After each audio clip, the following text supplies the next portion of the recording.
국내에 유통에 있어서 아주 이렇게 앞서가는 기업이 있죠. 신세계 그룹입니다. 그런데 신세계가 작년 한 해를 마무리하면서 대규모 인사 혁신을 했습니다. 그리고 그들이 내놓았던 화두가 무엇이냐 하면 본업에 집중하자라는 거예요. 본업에 집중하자. 왜냐하면 이제 신세계 그룹이 더 역량을 확대하고 수입을 더 창출해내기 위해서 외연을 더 확장을 하고 그렇게 했는데도 불구하고 정작 그들의 주력 사업의 수입이 줄어든 거죠. 한마디로 말하면 우리가 잘하는 것 더 집중하자, 우리의 본업에 집중하자, 이렇게 이제 그들이 새롭게 이제 결단을 하고 시작을 하는 거죠. 그럼 미국의 유통시장에서 성장 속도나 규모 면에서 압도적인 기업이 있습니다. 여러분들 잘 아시는 아마존입니다. 아마존. 그런데 이 아마존의 엄청난 틈새에서도 여전히 작년에 많은 영업 실적을 올리고 금년에 주식 가치가 10%가 더 뛴 그런 곳이 있어요. 어디냐면 월마트입니다. 여러분 미국에 가면 한 번씩 방문도 해보셨을 거고 많이 아마 귀에 익숙하실 거예요. 그 월마트가 어떻게 그 아마존의 그런 강자의 틈에서 이렇게 성장을 하고 기업 가치가 더 이렇게 상승을 했을까라고 분석을 해보니까 두 가지 이유가 있었습니다. 한 가지는 뭐냐면 업스킬링이고 또 하나는 리스킬링입니다. 업스킬링은 뭐냐면 기존 인력과 매장의 장점을 극대화했습니다. 그래서 월마트 아카데미를 만든 거예요. 자, 손님들이 오면, 물건을 사러 오면 어떻게 고객을 응대해야 할지, 어떤 때 고객이 가장 싫어하는지, 이것을 계속 이제 그들이 조사하고 분석을 해서 거기에 맞게 고객에게 응대를 하는 거죠. 이것이 업스킬링이에요. 또 하나 리스킬링이라는 것은 뭐냐면 온라인과 접목을 해서 이전에 없었던 서비스를 발굴했습니다. 예를 들면 이제 요즘에 온라인으로 물건을 많이 주문하잖아요. 우리 집도 온라인으로 합니다. 쿠팡으로. 나가서 사는 것보다는 물건도 괜찮고 원하는 시간대 원하는 만큼이 오니까 얼마나 편리하고 좋은지 몰라요. 저는 다 쿠팡째만 먹습니다. 그렇다고 쿠팡에서 저에게 인센티브를 주는 건 아닙니다. 그런데 이제 이렇게 예를 들어서 온라인으로 주문하잖아요. 주문을 하면 그들이 그것을 가지러 온단 말이죠. 그러면 차량이 있을 때 내려서 그 마트에 들어와서 물건을 찾아가는 게 아니라 주문한 사람이 차를 가져오면 직원이 그 주문한 내용을 가지고 그 차까지 가는 거예요. 또 예를 들어서 주차장에 고객들이 있으면 트렁크까지 물건을 실어다가 옮겨주는 거예요. 그러니까 이게 무슨 얘기냐 하면 한번 생각을 해보세요. 요즘엔 모든 게 자동화 시대로 많은 변화를 가지고 오잖아요. 그런데 자동화 시대에 월마트는 도리어 사람과 사람이 만나는 고객 대응을 어떻게 하는지에 자기들이 잘하는 것에 더 집중을 하는 거죠. 그러면 인력을 늘렸느냐? 인력을 늘리지 않았어요. 그냥 있는 인력을 잘 교육을 해서 오는 고객들의 필요가 뭔지 그런 것들을 잘 살펴서 그들을 대한 거죠. 여러분 지난 주일에 우리 교회에 우리 노정순 집사님이 오셨어요. 그렇죠? 15년 만에 예배 드렸다고 하시더라고요. 근데 이분이 남편이 돌아가시고 나서 4개월을 우울증으로 고생을 하시다가 12월 말에 회복이 된 거예요. 천국 가는 것을 분명히 장례식장에서 천사들이 데려가는 걸 보셨는데 충격이 컸던 거죠. 4개월을 우울증으로 힘들어 하셨던 거예요. 근데 우리 교회에서 그날 저는 지난주 없었지만 박수를 쳐줬잖아요. 근데 이분이 치유가 됐다 그러시더라고요. 이해가 되세요? 그냥 박수만 쳐줬는데 그 환영하는 성도들로 인해서 내가 15년 만에 왔는데 나를 이렇게 환영해 준다는 그것으로 인해서 이분이 마음에 회복이 일어났다는 거예요. 그럴 때는 아멘 해도 괜찮다니까. 이렇게 제가 아멘을 좀 훈련하라 그랬잖아요. 그렇죠? 아멘? 여러분 옆에 사람 인사 한번 하고 주일날 만나서 이렇게 따뜻한 말 한마디 건네는 게 별것이 아니고 그게 얼마나 그 상대방에게는 위로와 힘이 되는지 몰라요. 월마트가 살아남는 비결은 무엇이었나요? 그 기업 가치가 더 성장할 수 있었던 그것은 무엇이었나요? 그들의 본업에 집중한 거예요. 제가 왜 이런 본업에 대한 얘기를 하냐면, 목회자인 저도 고민이 많습니다. 여러분들도 고민이 많죠. 어떻게 이 험한 세상 살아가야 되느냐. 그런데 목회자 입장에서도 코로나 이후에 어떻게 목회를 해야 되지? 어떻게 교회를 세워가야 되지? 이런 고민들이 목회자에게도 있어요. 저도 마찬가지고요. 그래서 고민들을 하다가 뭐 방법을 찾죠. 그리고 이런 프로그램들을 하면 좋을까? 뭐 그런 프로그램도 찾습니다. 우리 조직에 문제가 있나? 예, 조직을 더 보완하는 것도 해야 되죠. 그런데 그 모든 것들과 아울러서 꼭 해야 될 게 한 가지가 있어요. 그 모든 것이 안 돼도 한 가지는 돼야 되는 거죠. 그건 뭡니까? 우리가 본질에 집중해야 된다는 거예요. 본질. 자, 한국 교회 안에 가난한 성도가 많다고 합니다. 교회를 떠나서 개인적으로 신앙생활을 하죠. 그만큼 상처와 아픔이 많다는 것이고 공동체 의미를 못 느낀다는 의미도 되는 겁니다. 그 말은 다시 뒤집어서 말하면 왜 가난한 성도가 많을까라고 할 때 교회가 본질을 잃어버렸다는 거예요. 그러다 보니 그들이 교회에 와도 만족이 없고, 그러니 그들이 떠나갈 수밖에 없다는 거죠. 교회에서 경험할 수 있는 공동체 소중함을 못 느끼는데 굳이 그러면 교회 올 이유가 있나요? 그냥 영상으로 말씀 듣고 찬송하고 뭐 그러면 되잖아요. 또 거기는 헌금할 필요도 없어요. 그런데 과연 그것이 주님이 원하시는 성도의 모습이고 교회의 모습이냐는 거죠. 그렇지 않다는 거예요. 오늘 말씀은 제가 지난 연초에 또 그리고 우리 박명수 목사님 그 집회를 다녀오면서 제 안에 주셨던 말씀입니다. 무엇이냐면, 그러면 우리 교회는 무엇에 집중해야 될까? 그 한 가지가 뭘까라고 할 때 본질입니다. 본질. 그럼 그 본질은 뭘까요? 한번 따라해 보실래요? 하나님과 친밀한 관계. 다시 얘기합니다. 친밀한 관계예요. 그냥 관계가 아니라 친밀한 관계. 오늘 본문을 예전에 제가 설교도 했지만 제가 묵상하면서 다시 나누는데, 자, 4절 5절입니다. 이스라엘아 들으라. 우리 하나님 여호와는 오직 유일한 여호와시니 너는 마음을 다하고 뜻을 다하고 힘을 다하여 내 하나님 여호와를 사랑하라. 자, 이 말씀을 잘 보시면 4절에 그렇게 얘기하죠. 이스라엘아 들으라. 들으라는 얘기는 뭐예요? 쉐마. 우리가 잘 아는 것처럼 쉐마. 그러니까 이것은 선택사항이 아닙니다. 반드시 들어야 돼요. 반드시 이것은 지켜야 됩니다. 자, 누구라고요? 하나님은 유일한 여호와시라는 거예요. 또 다른 하나님이 존재하지 않습니다. 그러기에 그 하나님을 너는 5절에 보면 마음을 다하고 뜻을 다하고 힘을 다하여 사랑하라 이렇게 말하고 있습니다. 자, 그런데 우리가 여기서 이런 생각을 많이, 성도들 이런 질문을 많이 하죠. 저도 그런 질문을 합니다. 여러분, 하나님을 사랑하는데 마음을 다하세요? 뜻을 다하세요? 힘을 다하세요? 그러면 얼마만큼을 하면 그게 힘을 다하는 거고 뜻을 다하는 겁니까? 스스로 한번 질문해 보세요. 하나님을 사랑하는데 마음을 다하래요, 뜻을 다하래요, 힘을 다하라고 합니다. 그러면 전심전력하라는 얘기죠. 어떤 양을 지금 말하고 있는 게 아니잖아요. 어느 정도까지만이 아니라는 거예요. 이 말은 쉽게 말하면 따라합시다. 하나님과의 관계에 올인해라. 지금 그 얘기입니다. 자꾸 이것저것 아니라 하나님과의 관계에 올인해라. 왜? 거기에 너의 인생에 답이 있기 때문에 지금 이렇게 말씀하고 있는 거죠. 적당히 관계에 맺기에 하지 말라는 얘기예요. 예를 들면 이런 겁니다. 자, 부모와 자녀가 있습니다. 혈육적인 관계예요. 당연히 부모와 자녀 관계가 맞아요. 그런데 부모와 자녀라고 해도요, 부모가 원수처럼 여기는, 부모를 원수처럼 여기는 자녀도 있습니다. 부모가 전혀 자녀를 챙기지 않는 그런 부모들도 있다고요. 분명히 부자 간에, 부녀 간에 관계는 있는데 관계가 뭐예요? 남남보다 못하다는 거예요.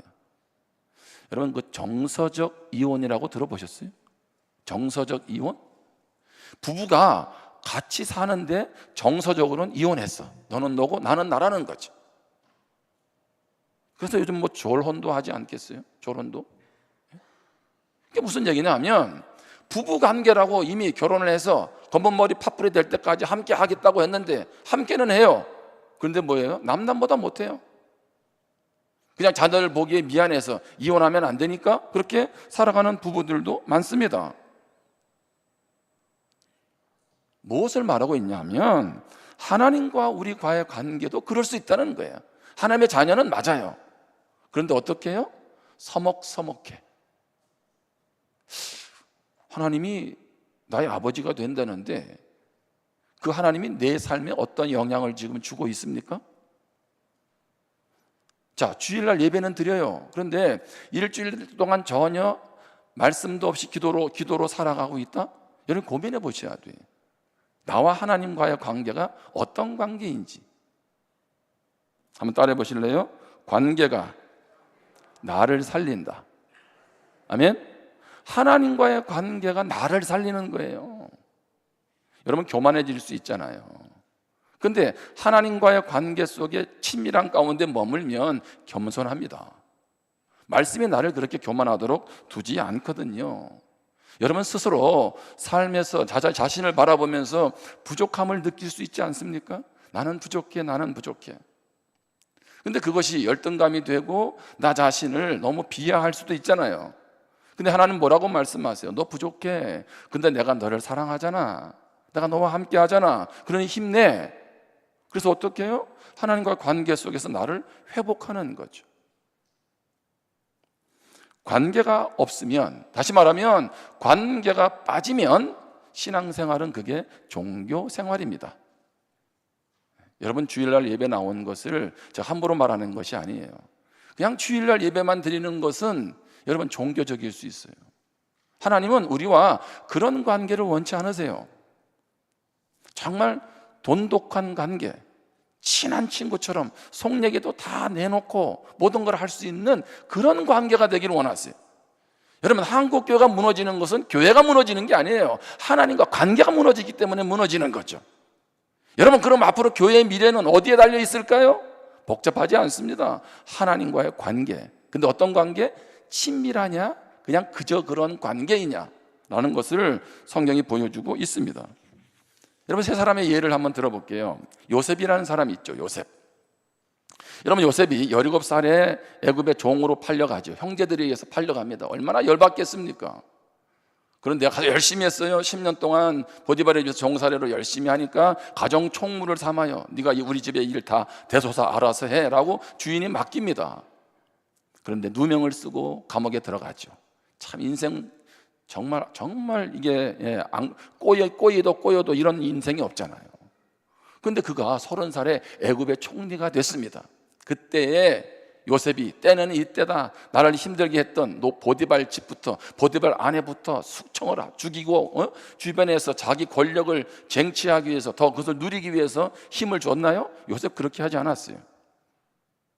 뭘 말하고 있냐면 요셉의 인생에 있어서 애굽의 총리가 되느냐 안 되느냐 그거 중요한 거 아니라는 얘기예요.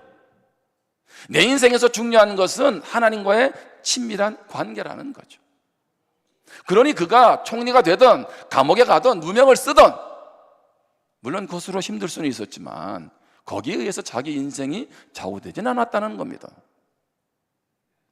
요셉에게 있어서 하나님은 관계 잘 맺어서 나를 뒤에서 밀어주셔가지고 총리가 되게 하는 그러한 하나의 어떤 성장을 위한 발판이 아니었다는 거예요. 여러분 모세를 한번 보세요. 모세가 오늘 이 말씀도 마찬가지지만 이스라엘 백성들이 이제 가나안 2세대죠. 아니 광야 2세대, 출애굽한 2세대들이 가나안 땅을 들어갈 때 그들에게 당부하는 말씀이잖아요.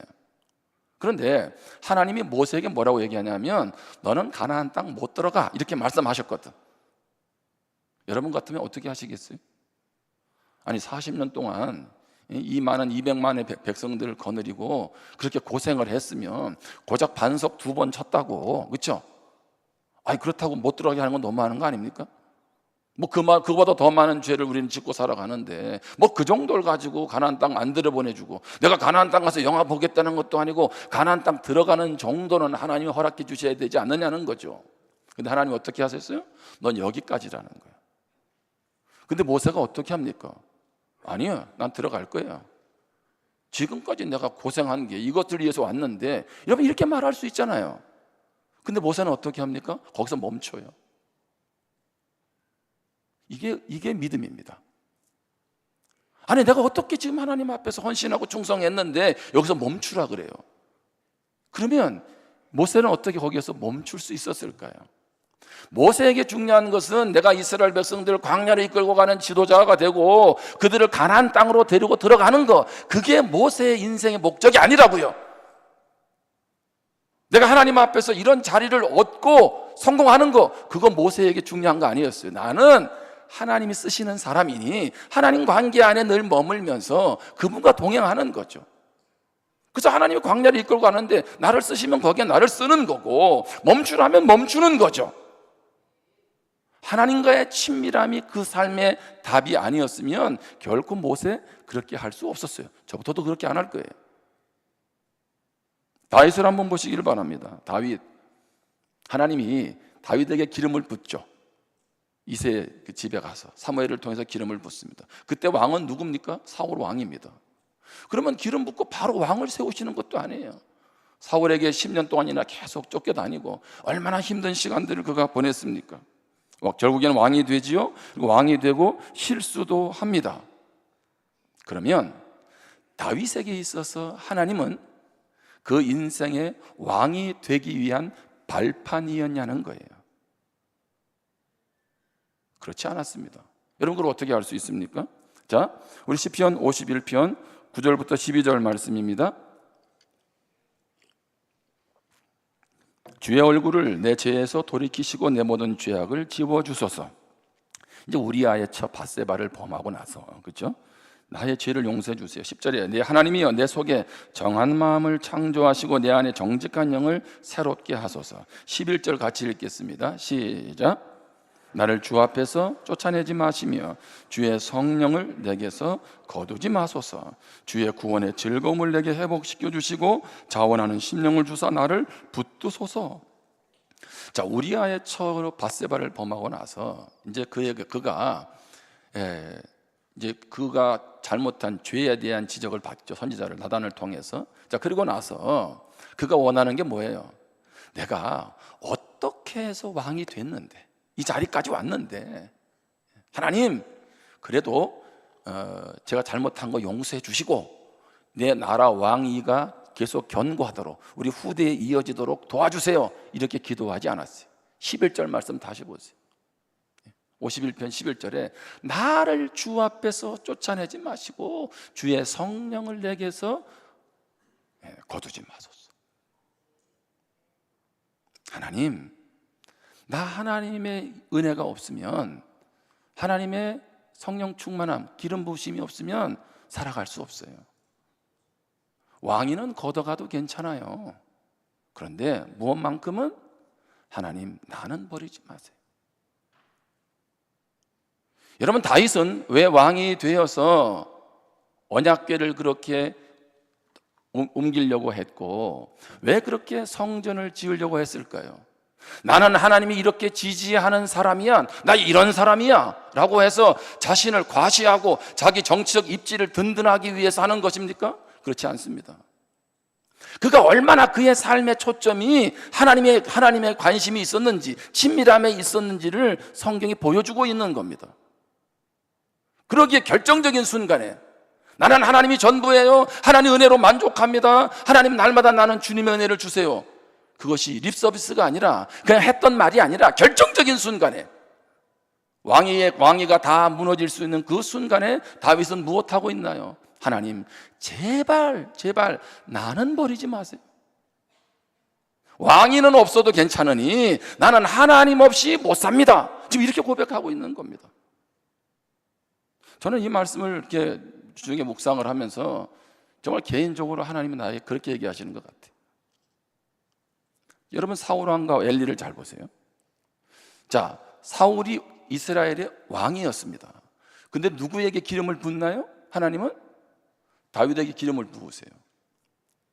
자, 그러면 지금 사울은 왕으로서 그걸 누리고 있는데 정작 하나님의 촛대는 어떻게 했어요? 다윗으로 옮겨갔어요. 엘리를 한번 보세요. 엘리 제사장이 한나가 그렇게 막 통곡하며 기도할 때 너에게 하나님 자녀 주실 거야 라고 얘기는 하죠.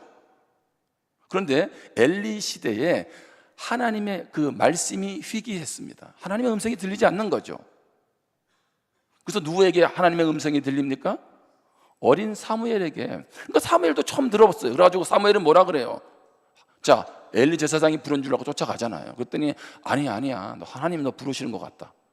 아니 왜 하나님이 엘리에게 말씀 안 하고 사무엘에게 얘기합니까? 엘리는 이미 영적으로 무너진 거죠. 그런 제사장이잖아요. 근데 하나님은 사무엘에게 말씀하세요. 여러분 충격적이지 않습니까? 지금 이 얘기입니다. 김종성 목사인 저에게 얘기는 안 하세요. 근데 여러분에게 얘기하신다니까. 이게 비극인 거예요. 저는 목사로서 이곳에서 특별한 일이 없는 한 여기에서 계속 목회할 수 있는 거예요. 무엇이 없어도 은혜가 없어도. 내 자리가 그 자리를 유지할 수 있도록 할 수 있다니까요. 그런데 중요한 것은 야 김종성 내가 너 사랑하지 않아. 이미 나는 너를 통해서 일하지 않아 라고 하나님이 말씀할 수도 있다는 거죠. 이게 비극이라는 거죠. 제가 이번에 말씀 축제를 하면서 그리고 집회를 가서 하나님이 저에게 말씀했던 건 한 가지예요. 너 어디에 집중할래? 분명하게 하나님이 저에게 말씀한 거예요. 앞으로 저는 어떻게 쓰일지 모르고요, 또 어떻게 안 쓰일지도 모르겠어요. 근데 중요한 것은 그것이 아니라는 거예요. 눈에 보이는 성과 자리가 아니라는 거죠. 내가 나로 인해서 만족하고 나와 친밀한 관계 속에 머무를 수 있겠냐? 이게 너의 인생의 답이야. 하나님이 그렇게 말씀하시는 거죠. 여러분이 저를 인정해주고 따라올 수 있습니다. 그런데 저는 정작 포지션은 있는데 어노인팅, 하나님의 기름 부으심은 없을 수 있다는 거예요. 여러분이 주의 사명을 감당하는데 포지션은 있어요. 직분은 있습니다. 그런데 정작 하나님의 은혜는 없을 수 있다는 거예요. 여러분 이것처럼 비극이 없습니다. 우리가 정말 고민하고 씨름해야 될 것은 바로 이 부분이에요.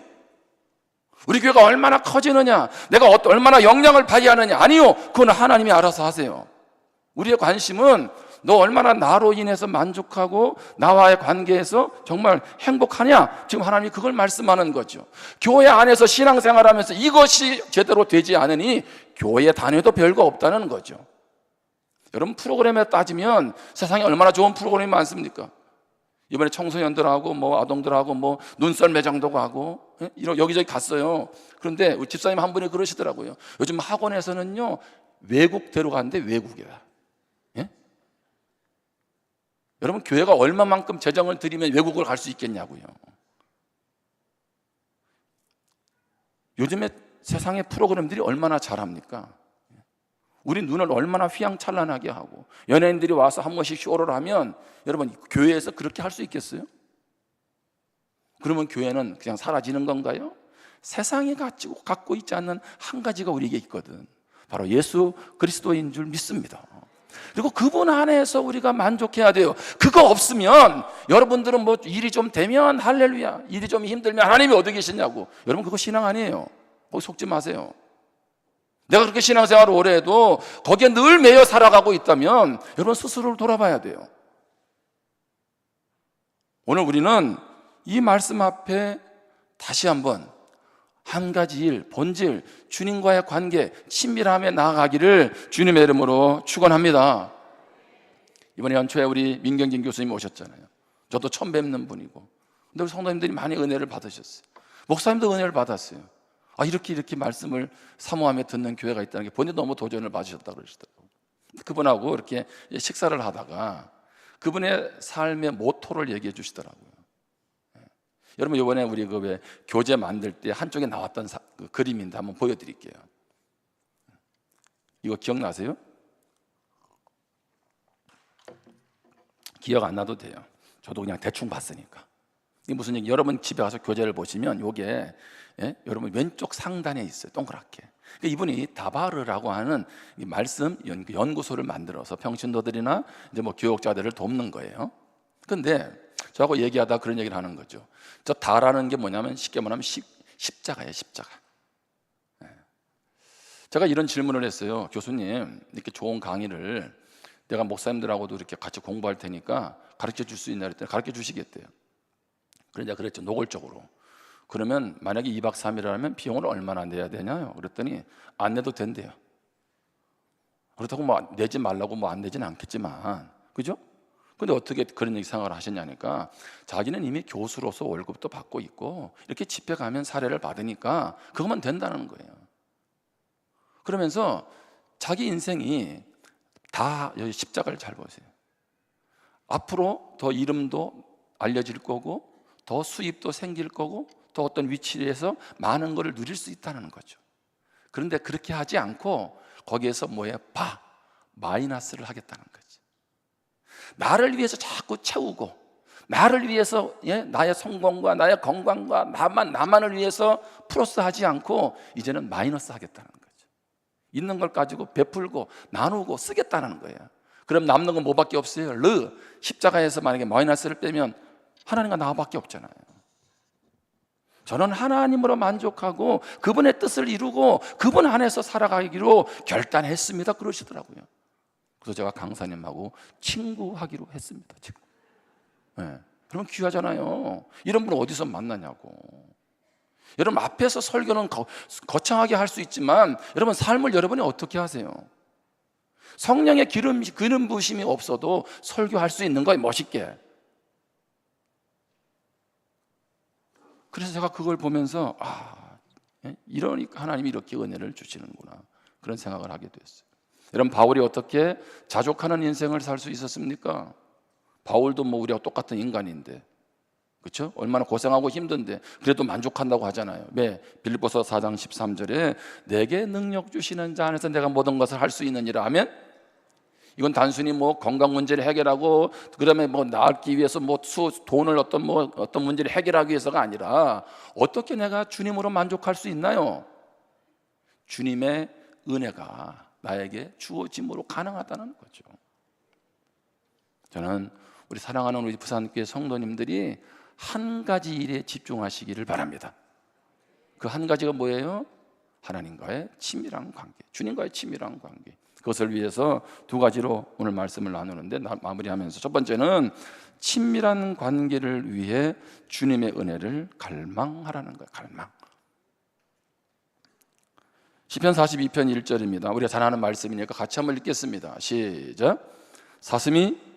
하나님이여, 시작. 하나님이여, 사슴이 시냇물을 찾기에 갈급한 같이 내 영혼이 주를 찾기에 갈급하니이다. 아멘. 자, 여기 보면 사슴이 하나님을 갈급히 하는, 시냇물 찾기에 갈급하는 것처럼 하나님을 자기가 찾는다, 이렇게 지금 표현하고 있는 거거든요. 제가 한 글을 보다가 사슴이 시냇물을 찾는 건 어떤 모습일까를 보니까요, 여러분 이스라엘의 팔레스타인에 가면 이제 가을이 되면 사슴이 암놈하고 순놈하고 짝짓기를 한대, 짝짓기를. 근데 그때 사슴이 아주 그 갈증을 느낀답니다. 갈증을. 근데 사슴은 이렇게 갈증을 느끼면 어떻게 하면 되냐면, 어떠냐면 사슴은 혀가 얇대요. 두껍지가 않고 얇아서 이 혓바닥이 입 천장에 들러붙는다는 거죠. 그 혓바닥이 천장에 들러붙으니까, 입 천장에 붙으니까 너무 고통스럽다는 거예요. 근데 여러분 중동 지역에 물이 귀하잖아요. 그러면 사슴이 물을 찾아 나서는 거예요. 근데 물을 찾다가 못 찾으면, 힘들면 어떻게 하냐면 사슴이 앞발을 가지고 땅을 판다는 거예요. 뭐 하려고? 물이 좀 나오나 싶어서. 그러다가 태양을 다 향해서 눈을 부릅뜨고 이러고 죽는데요. 끔찍하죠. 그러니까 너무 고통스러우니까 발로 땅에서 물을 파다가 그냥 태양을 바라보고 눈을 부릅뜨고 죽는 거예요. 무슨 얘기입니까? 제가 이 글을 보면서 깨달은 게 뭐냐면, 자, 사슴이 시냇물을 찾는 것처럼 내 영혼이 주를 갈망한다는 것은 무슨 얘기인가요? 하나님의 은혜가 없으면 죽음이라는 거죠. 그런데 우리는 하나님과 은혜가 없이도 살아가요. 하나님이 굳이 없어도 사는데 지장 없다고요. 그러면 뒤집어서 말하면 나와 하나님은 어떤 관계 속에 머물러 있느냐는 겁니다. 과연 이런 갈망이 없는데 어떻게 우리의 신앙의 삶이 주님으로 만족하겠습니까? 그러니 예수 믿어도 계속 힘든 거예요. 버거운 거예요. 조그만 문제가 있어도 거기서 벗어나지를 못하는 거죠. 기독교나 타종교나 뭐가 다르냐 이렇게 말하는 겁니다. 그러니 헌신이 됩니까? 물질을 드릴 수 있겠어요? 얼마나 아까운데. 불가능한 얘기예요. 하나님 우리에게 말씀하세요. 오늘 우리의 예배가 이런 갈망이 있기를 하나님께서 원하시는 줄 믿습니다. 여러분, 날마다 읽는 말씀이, 기도가 바로 그런 하나님과의 그런 관계가 돼야 돼요. 여러분, 그렇지 않으면 나이가 들면 돈도 없죠. 건강도 안 좋죠. 사람도 주변에 없어요. 어떻게 살아가시려고? 죽을 때까지 원망 불평하다가 죽으실래요? 시편 107편 9절에 보면 그가 사모하는 영혼에게 만족을 주시며 줄인 영혼에게 좋은 것으로 채워주심이로다. 사모하는 영혼, 줄인 영혼 같은 말입니다. 어쩌면 이것은 사슴이 시냇물 찾기에 같은 그런 모습입니다. 사모한다는 것은요, 절박함이에요. 절박함. 이것은 죽고 사느냐의 문제입니다. 다시 말하면 하나님의 은혜가 나에게 부어지지 않으면, 하나님과 나와 관계 속에서 내가 그 은혜를 맛보지 못하면 나는 죽음입니다. 나는 끝입니다. 하나님 제발 원하는데 저에게 하나님의 은혜로 나를 좀 만나주세요. 이렇게 말하고 있는 거예요. 이런 갈망함도 없이 적당하게 찬양하고 적당하게 예배드리고 적당하게 말씀을 보는데 어떻게 하나님이 나를 만나주시나요? 내가 맛을 모르니 그렇게 살아가는 거 아니냐는 거죠. 오늘 가만히 있는데, 말씀도 기도도 없는데, 예배를 향한 갈망도 없는데 하나님과 나와의 관계는 친밀해질 수 없어요. 저는 사슴의 그 시냇물 찾기의 갈급함이 우리의 갈급함이 되기를 축복합니다. 또 한 가지는 친밀한 관계가 다음 세대로 전수되어야 합니다. 신명기 6장 6절 7절 뒷부분에 보면 오늘 내가 네게 명하는 이 말씀을 너는 마음에 새기고, 너부터 마음에 새기라는 거죠. 그리고 내 자녀에게 부지런히 가르치며 집에 앉았을 때든지 길을 갈 때든지 누워 있을 때든지 일어날 때든지 이 말씀을 강론할 것이며. 저는 옛날에 이 말씀을 많이 여러분에게 말씀도 가르쳤잖아요. 자, 여기서 내 자녀는 누군가요? 우리 육신의 자녀죠. 그들도 신앙으로 잘 가르쳐야 돼요. 그런데 그것은 뿐만 아니라 누구에게도, 우리 다음 세대에게도 우리 과연 다음 세대에게 물려줄 게 뭔가요? 여러분, 뭐를 물려주고 싶으세요? 그 물려주고 싶은 것이 내가 가장 중요하게 여기는 것입니다. 하나님은 가나안 땅을 향해 나아가는 그들에게 어떤 전술과 전략을 가르쳐 주지 않으세요. 답은 하나밖에 없어. 나와의 관계 속에 머물라는 겁니다. 여러분, 이것이 그냥 머리로만의 말씀이 되면 안 돼요. 부지런히 가르쳐라. 집에 있을 때든지 나갈 때든지 길에 있을 때든지 누워 있을 때든지. 여러분, 이렇게만 말만 하다가는 애가요 튕겨쳐 나가요. 어떻게 해요? 와, 미치겠다. 우리 엄마 맨날 하는 얘기가 맨날 예수 잘 믿으라는 얘기밖에 없네. 그런 의미가 아니에요. 때에 따라서 그렇게 신앙을 도전도 해야 되지만 어떻게 하든 자녀가 인격적으로 하나님을 만날 수 있도록 수단과 방법을 동원하라는 얘기입니다. 그게 길에 있을 때든지, 아니면 그게 집에 있을 때든지, 아니면 이번같이 수련회가 되든지, 어떻든 그 때를 통해서 하나님을 인격적으로 만나도록까지는 우리가 해줘야 된다는 거예요. 그거 안 되면 교회 나와도 부모 말 듣고 교회 오다가 어느 순간에 그냥 신앙을 떠나버리는 거예요. 그러니까 저도 옛날에 이 말씀을 그렇게 읽었다고요. 그렇게 이해하고 여러분에게 설교했어요. 어떻든 간에 가르쳐라. 어떻든 때를 얻든지 못 얻든지. 이 말씀의 의미는 뭐냐면, 부모가 인격적으로 하나님과 만나서 그 만난 인격적인 하나님을 자녀들이 어떻게 하든지 만나도록 최대한 힘쓰고 애쓰라. 지금 이렇게 말하는 거죠. 그러니 아이가 말을 안 들으니 부모는 눈물을 흘리면서 기도하는 것이고요. 아이가 말을 안 들으니 이번에 수련회만 한번 가보자고 권면하는 것이고요. 그래서 어떻게 하나님을 만나라는 거죠. 이것이 신앙의 전수입니다. 이거 안 되면 그 아이는요 머무를 이유가 없어요. 그냥 떠나가는 거죠. 여러분, 새해부터 그래서 우리가 내 자녀가 아니지만 우리 교회 성도님 자녀를 한 사람씩 정해서 기도하고 있잖아요. 1:1 기도 양육 하고 계세요? 저는 2사람 하고 있어요. 2사람. 내가 얘기해 줬어. 그 부모님하고 그 아이한테 내가 너를 위해서 1년간 기도한다고. 되게 좋아하시더라고요. 여러분도 아이한테 얘기해 줘도 돼요. 내가 너 기도 양육자야. 그리고 언제든지 힘든 거 있으면 얘기해. 기도해 주세요. 가정예배, 지난주 가정예배 인도복까지 해서 매주 가정예배 순서지를 준비해 놓잖아요. 그거 왜 합니까? 어떻든 우리 자녀들의 세대들이 이 세상을 뭘로 이기냐고요. 우리 아동부에서 이제 보고가 올라왔어요. 목사님, 고민이 생겼습니다. 왜 그러는데? 유치부는 문제가 없는데 아동부는 그로잉 EOE를 하는데, 예? 그 신앙 훈련을 받는데 아이들이 9명이 신청했대요. 그게 왜 고민이냐 하면, 자, 본부에서 컴패션에서 6명 이상은 하지 말라는 거지. 그러니까 2시간 반을 하는데 6명 이상은 안 된다는 거지. 한 아이를 하나하나 신앙적인 가치관으로 심어가기에는. 예. 그런데 분명히 이제 3명이 이제 더 신청을 했는데 심지 뽑기를 해야 되는 거예요. 예? 그러면 어느 집은 되고 어느 집은 안 돼 지금. 예? 그래서 내가 그랬어요. 아니 그래, 뭐 말은 알아서 안 되면 심지 뽑기 해야 되지만 교사가 부족하면 그 부모가 교사하면 되잖아요. 예?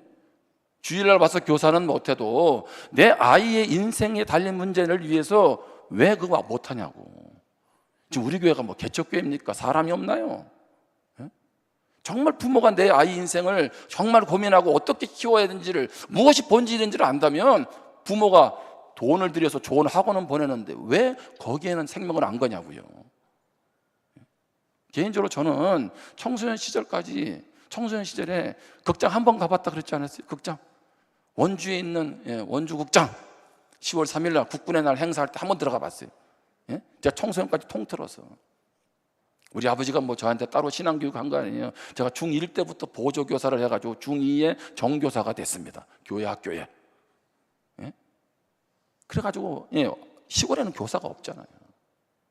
그러면서 성경 읽으라니 성경 읽고, 내가 교사가 되면서 중2 때부터 아이들 가르치다 보니 내 안에 성경적인 가치관이 딱 머리에 자리 잡은 거죠. 그래 고등학교 올라갔는데 친구들이 다 나보다 2-3살 위고, 쉬는 시간만 되면 산에 가서 화장실에서 담배 피고 술 마시고, 제가 어떻게 거기에 휩쓸리지 않았겠어요? 저라고 뭐 그럴 수 있나요? 남 뒤에서 죄 짓는 거 어떻게 하겠냐고요. 그런데 내 안에 말씀이 있었거든. 예? 여러분, 부모가 자녀들 뒤따라 다닐 겁니까? 그 아이 인생 뭘 계획하고 어떻게 하는지를 여러분 어떻게 아세요? 요즘같이 가치관이 혼돈된 데가 어디 있습니까? 우리 교회 새 아이를 보내는 엄마가 있어요. 아직 교회는 안 나와요. 이번에 우리 아이들 겨울 성경학교 때 3일 동안 와서 식당에 봉사를 했습니다. 우리 성도님들도 애를 썼지만 그분은 교회를 안 다닌다고. 안 다니는데 자기 자녀가 교회에 와서 있으니까 내가 뭐를 해야 되겠나 해가지고 3일 동안 나와서 식당에서 봉사를 했어요. 제가 이름은 몰라도 얼굴은 압니다 이제. 예? 그 엄마는 왜 왔어요? 고맙잖아요. 예? 세상에서도 안 해주는 걸 교회에서 해주고 있는데. 그러면 정작 우리 부모들은 왜 판을 다 깔아놨는데도 불구하고 여러분 이번에 심지 뽑기 하는 일이 없기를 바랍니다. 예? 그렇잖아요. 제가 왜 피 튀기게 그걸 하라고 하겠습니까? 그렇게 해서 어릴 때부터 신앙으로 안 세우면 여러분 그 가치관이 너무 세상에서 지금 강하게 몰려오는 거죠. 학교 교육 가지고 못 세웁니다 이제. 모세가 가나안 땅을 앞두고 있는 그들에게 2세들에게, 출애굽 2세들에게 그렇게 말씀하죠. 마지막 신명기 5장 3절입니다. 우리 같이 한번 읽어보겠습니다. 시작.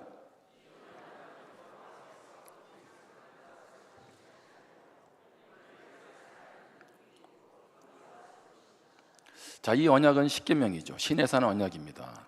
그런데 모세가 지금 그 언약은 조상들과 세웠다. 맞아요, 그죠?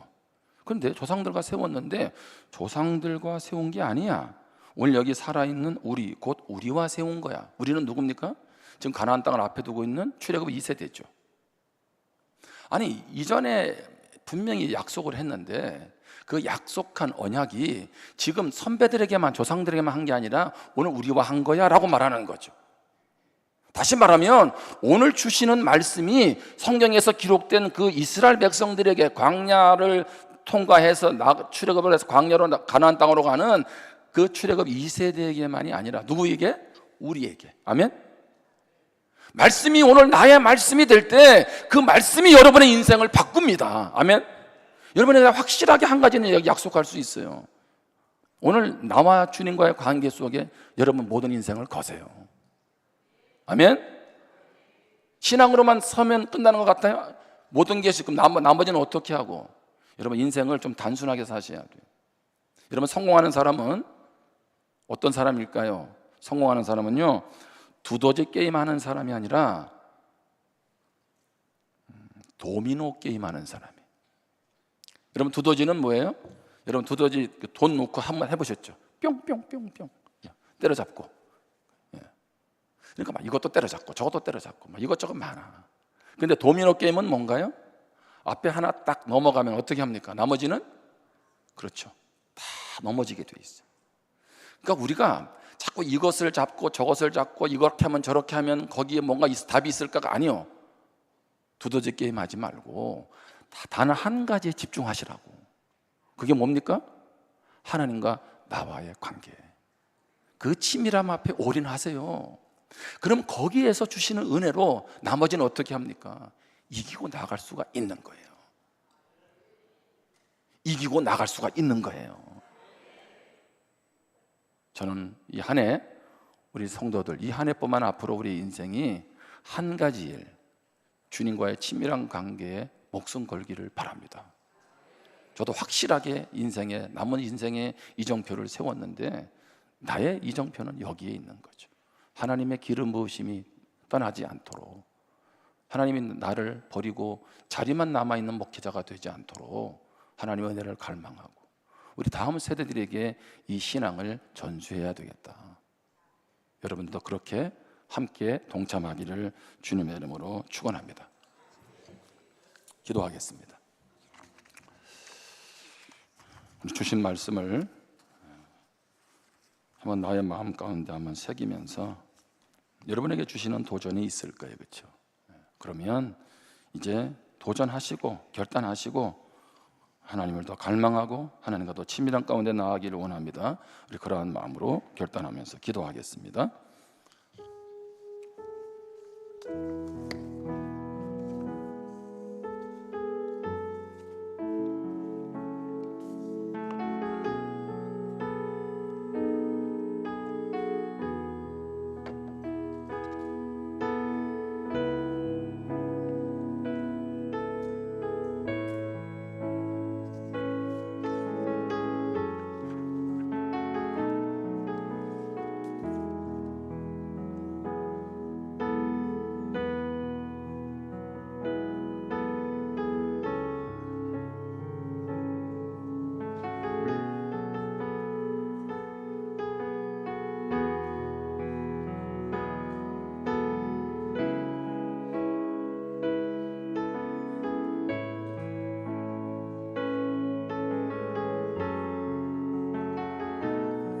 하나님 아버지, 세상을 살아가면서 해결해야 될 일 산적해 있습니다. 목적한 바를 이루기 위해서 많은 것 필요하고, 그래서 무엇을 어디에 집중해야 할지 참으로 난감합니다. 예측을 합니다. 예견을 합니다. 그럼에도 어떤 일이 벌어질지 모르는 예측 불허의 시대를 우리는 살아가고 있습니다. 하나님, 그러한 세상 앞에 나를 맡기지 말고 오늘 하나님 앞에 내 인생 맡기게 도와 주옵소서. 하나님이 내 인생의 답이 되게 하시고 그러기에 하나님과 친밀한 관계가 나의 가장 집중해야 할 본질 한 가지가 되게 해 주옵소서. 하나님과 연결되고 하나님 안에 힘을 얻으면 세상을 이길 힘도, 세상을 이길 지혜도, 세상과 싸워 이길 수 있는 사람도 다 붙여주시고 허락해 주실 것을 믿습니다. 하나님, 우리가 이 하나님 관계에 더 치열하게 갈망하며 하나님을 목말라 하는 우리 모두가 되게 하여 주옵소서. 예수님의 이름으로 기도합니다.